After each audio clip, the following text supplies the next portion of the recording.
来关心，在新北市有一间私立的高职，去年11月份传出学校有霸凌的情形，家长指控讲，伊的囡仔去互拍甲闹火，也若老师是讲是伊家己挑工要去互拍的，甚至学校伫咧第一时间若无通报，教官还阁要求学生爱甲翕的影片拢删掉。目前教育局是讲会阁详细来调查。抄那种最爽。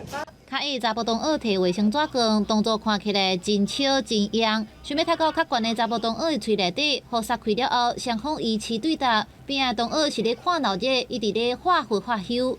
生气事的查甫同学刷落来整过去，互拍的查甫同学袂堪伫，敢会当求到边仔甲喙吐出火。新北市一间私立的高职，去年11月传出校园霸凌，获证的学生的家长找到出面控诉校方疑似暗砍，老师也唔关心，佮讲学生是挑工徛咧互拍。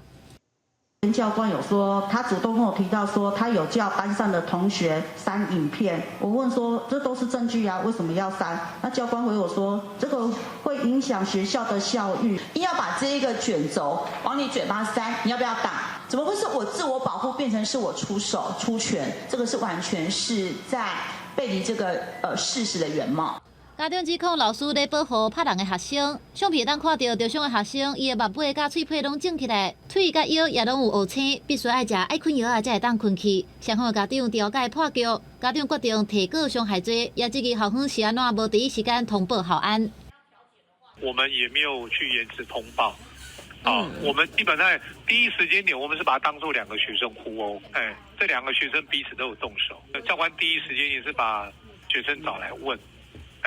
是什么状况？是学校通报处理过程认为有延迟校安通报疑虑，会函文纠正学校，提交检讨报告，后续并送私校咨询会议就责处理。家长希望有第三方的单位进行调查理清事件。对此，教育局回应讲，本来已经召开审查小组会议，外聘3位教育部人才库的委员组成调查处理小组，针对双方的冲突甲疑似霸凌的行为，会赶紧进行调查，绝对袂吞论校园霸凌。公司新闻采访报道。